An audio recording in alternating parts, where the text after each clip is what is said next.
Primeiro, só pegando antes da fala do Carlito, que é o seguinte: essa coisa de release, isso daí virou um mau costume entre os nossos colegas jornalistas há muito tempo.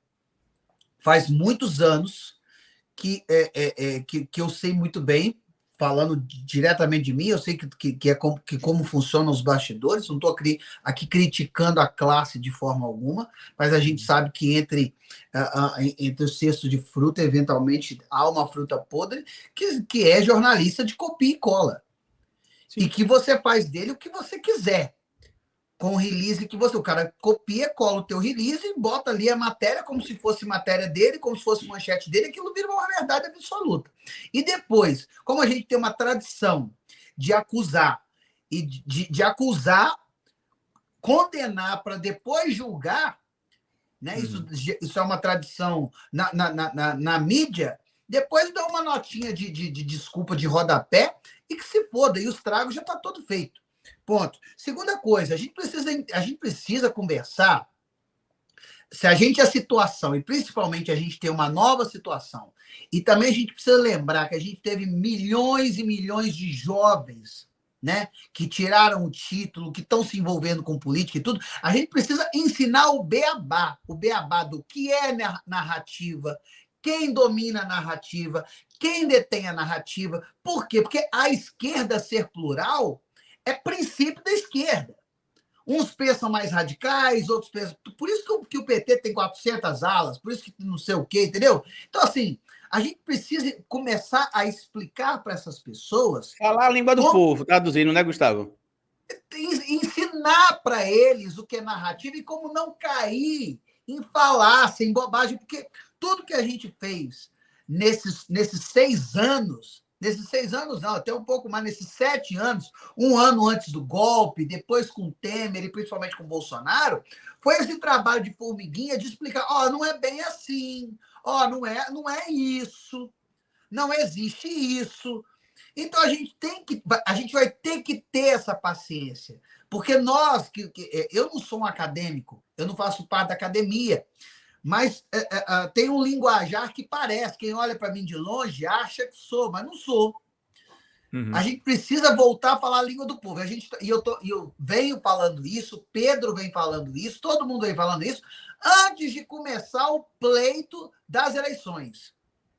Que ou a gente volta para a língua do povo, ou então a gente vai perder, porque a gente precisa ensinar o povo que é narrativa, quem detém, e como é que a gente se enfraquece e se fortalece. Porque daqui a pouco, para surgir... Eu não gosto de ser o profeta do mal, mas daqui a pouco, para a super-heroína do Brasil ser a Simone Tebet, custa pouco. Já estão começando essa narrativa, inclusive, Gustavo. Já está começando, a gente tem que ficar de olho. Eu acho bom.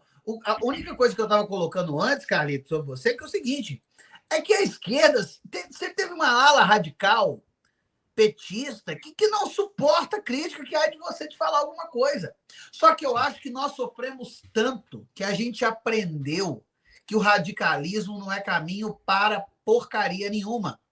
E aí venho a frisar, como alguém que é um debochado por natureza, porque essa é a minha profissão, é o deboche, é a ironia, eu sou um comediante, mas aí eu venho pedir, pelo amor de Deus, a você que assiste, que invista, que acredite nesses canais independentes de esquerda.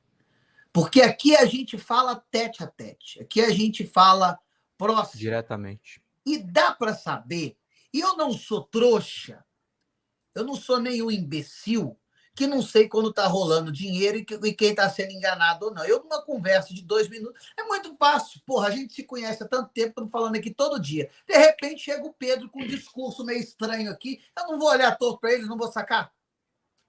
Claro que vai. Então, isso é muito simples.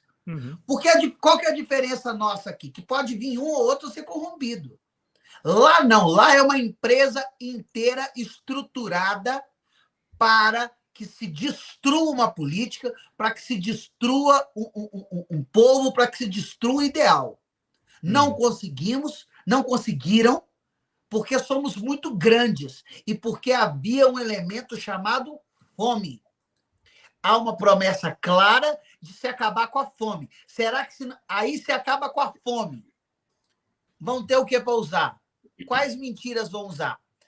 E aí a gente pode não estar unido na mesma ideologia, cada um pode ter suas críticas, seja quem for, mas a gente precisa dominar a narrativa. E aí é muito importante a contribuição do nosso querido professor Carlito de ensinar. Eu estou convidando vocês a isso. Agora a gente vai falar da posse, hoje não é dia disso, mas a gente começar a falar do beabá. O Pedro, que é jornalista, ele só tem cara de novo, mas que começou com o Sérgio Chapelin, lá no Jornal Nacional. O Pedro me censurou agora porque eu ri dele. Ó. Não, eu ia deixar só nós dois na hora que você riu, eu tirei você. Começou com o Sérgio Chapelin, ele sabe o que é narrativa e sabe como explicar isso para o povo. Então é importante a gente voltar para o Beabá e entender que tem muita audiência nova chegando que não sabe muitas das vezes do que a gente está falando e que quer acompanhar, que quer entender, porque não aguenta mais ser enganada. Então é só esse o convite que eu acho que eu queria fazer a você. Perfeito.